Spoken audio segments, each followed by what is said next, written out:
Assalamualaikum warahmatullahi wabarakatuh.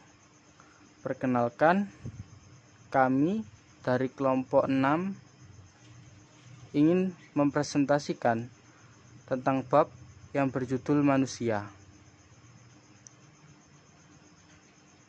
Anggota dari kelompok kami yaitu yang pertama Ahmad Teguh Mustafa, NIM 52300200049.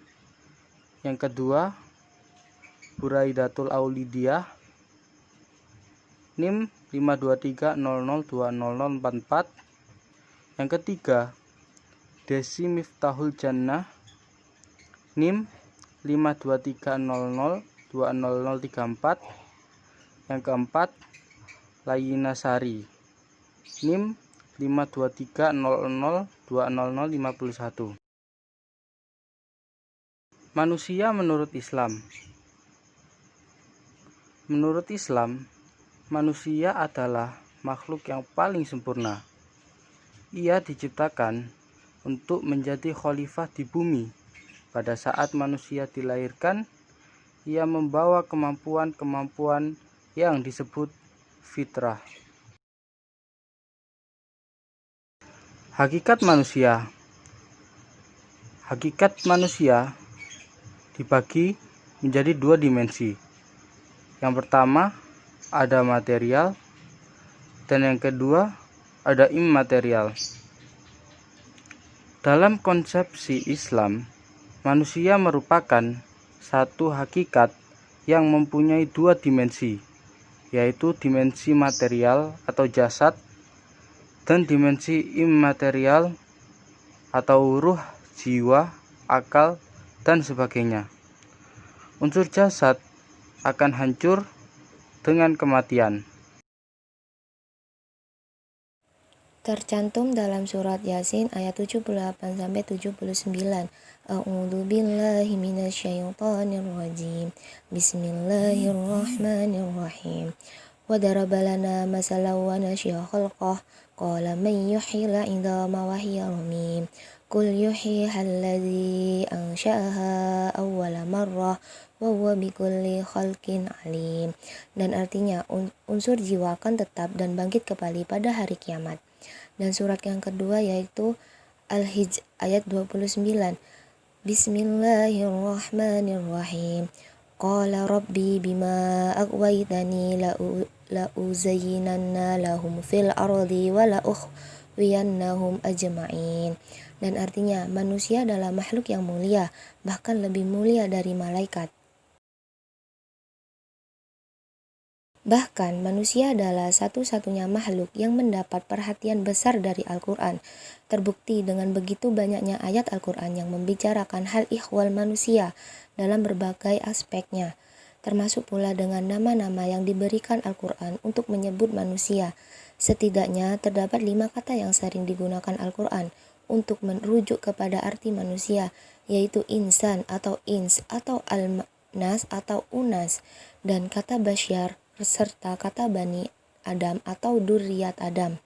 Berbicara dan berdiskusi tentang manusia memang menarik dan tidak pernah tuntas. Pembicaraan mengenai makhluk psikofisik ini laksana suatu permainan yang tidak pernah selesai.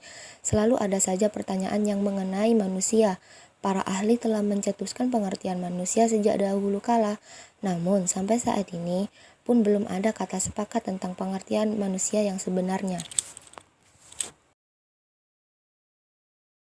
Bagaimana martabat manusia dalam Islam? Martabat dan derajat manusia dibanding makhluk lainnya ialah yang paling tinggi, karena dibekali akal untuk berpikir, hati untuk merasakan, serta nafsu atau keinginan sebagai pendorong. Bahkan manusia diberi kemampuan untuk berbicara sesuai bahasa masing-masing. Tinggi dan rendahnya martabat dan derajat manusia tergantung masing-masing mereka dalam menggunakan akal, hati atau perasaan serta nafsunya untuk hal-hal baik atau buruk. Dengan kelebihan-kelebihan sebagai makhluk paling sempurna tersebut, maka manusia dijadikan khalifah di muka bumi atau mengelola dan memelihara alam. Sebagaimana firman Allah Ta'ala, Bismillahirrahmanirrahim, wa ma khalaqtul jinni wal insa illa liya'budun. Tidak aku ciptakan jin dan manusia melainkan hanya untuk beribadah kepadaku. Quran Surat Az-Zariyat ayat 56. Apa perbedaan manusia dengan makhluk lain? Perbedaan di antara keduanya terletak pada dimensi pengetahuan, kesadaran, dan keunggulan yang dimiliki manusia dibanding dengan makhluk lain. Berikut ini ciri-ciri utama manusia dan makhluk. Yang pertama, manusia adalah makhluk yang paling unik, dijadikan dalam bentuk yang baik, ciptaan Tuhan yang paling sempurna. Yang kedua, manusia juga memiliki potensi atau daya kemampuan yang mungkin dikembangkan untuk beriman kepada Allah. Yang ketiga, manusia diciptakan Allah untuk mengabdi kepadanya. Tugas manusia untuk mengabdi kepada Allah dengan tegas. Yang keempat, manusia diciptakan Tuhan untuk menjadi khalifahnya di bumi. Dan yang kelima, secara individual, manusia bertanggung jawab atas segala perbuatannya. Menurut ulama, terdapat 4 macam hamba, yaitu yang pertama, hamba karena hukum, yakni budak.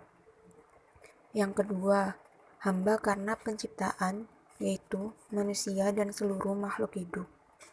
Yang ketiga, hamba karena pengabdian kepada Allah, yaitu manusia yang beriman kepada Allah dengan ikhlas. Yang keempat, hamba karena memburu dunia, yaitu manusia yang selalu memburu kesenangan duniawi dan melupakan ibadah kepada Allah. Apa saja sih tanggung jawab manusia menurut Islam?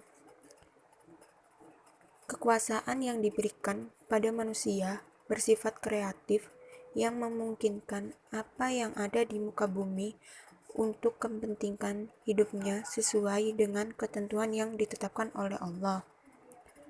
Sebagai hamba Allah, tugas utama manusia adalah mengabdi atau beribadah kepada Allah.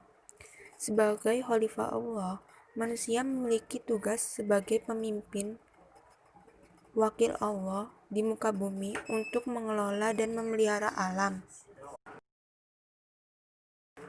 Itu dia presentasi dari kelompok kami. Mohon maaf jika ada kesalahan atau kekurangan. Wassalamualaikum warahmatullahi wabarakatuh.